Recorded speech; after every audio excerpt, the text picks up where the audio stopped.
Now we come to the special feature of our show, the appearance of our mystery celebrity. My friends in the panel would recognize him immediately, or her immediately on sight, depending on whether it's male or female. And so we always provide them with blindfolds. Are those blindfolds all in place, panel? Yes, sir. Good. Will you come in then, mystery challenger, and sign in, please?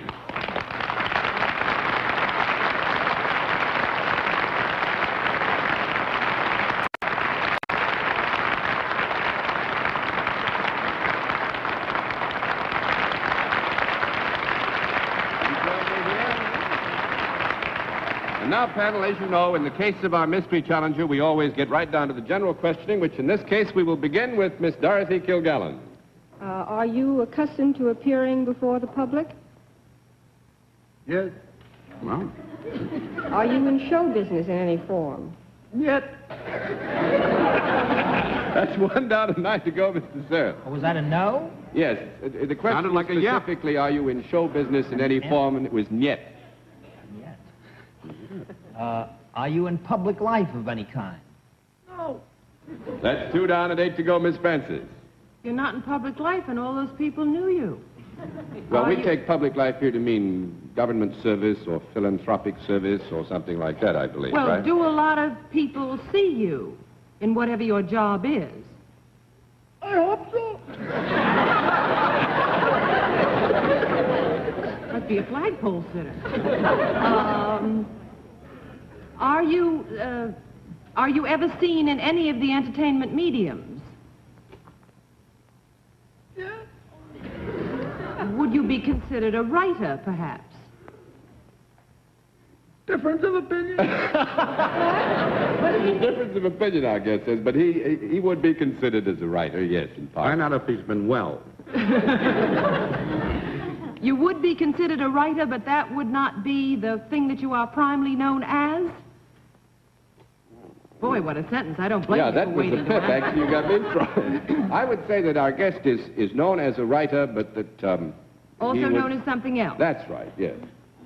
I'll pass to Hal. All right, Mr. Block. Do you have anything to do with the literary or newspaper world?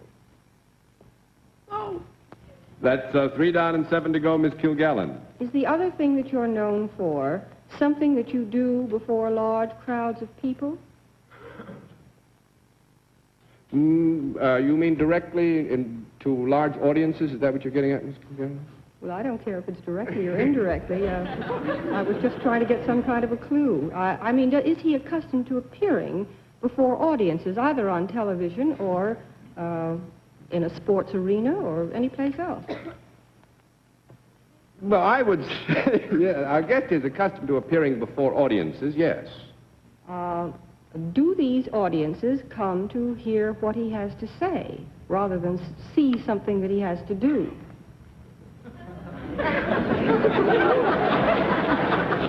Well, to the degree that they come to hear what he has to say, rather than to see what he has to do, I would think.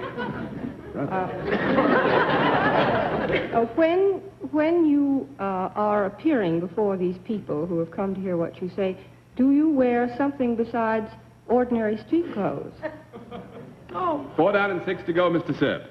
Now, I understand this is a writer who has nothing to do with show business, nothing to do with the literary world, and nothing to do with journalism. Is that correct? The question was raised as to the issue of newspapers. Well, that does not eliminate magazines. Have you anything to do with the magazine world? No.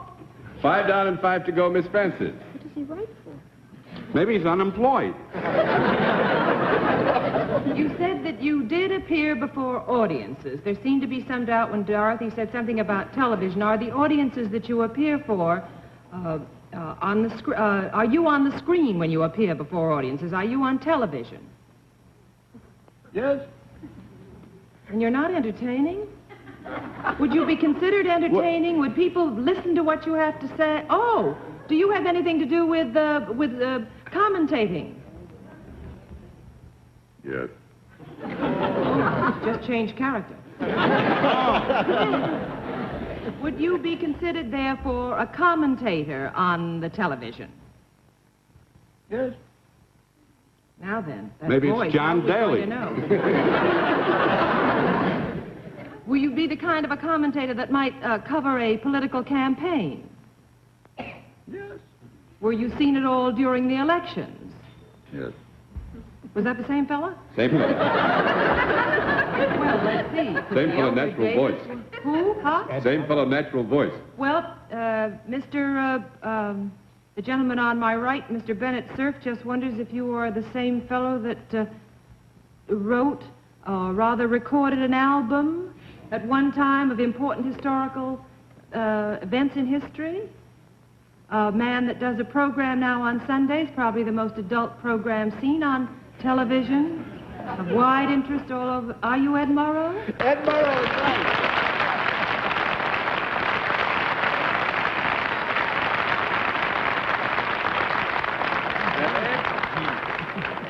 Actually, we're very happy to have Ed here as a guest, but also this is December 7th, and I know there's something very close to his heart.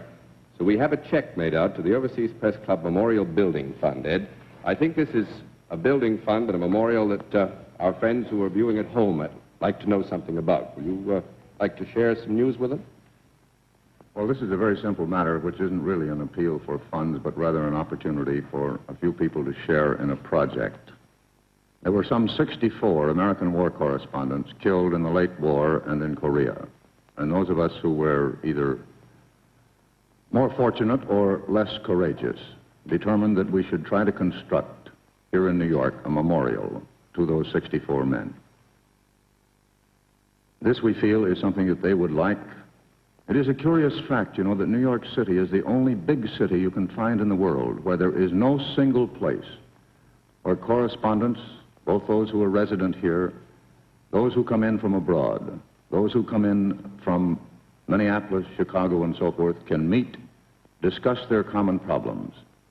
And we rather felt that perhaps there were a few people who would have some sense of appreciation for what people like Ernie Pyle, Bob Post, and others of the 64 had done for them.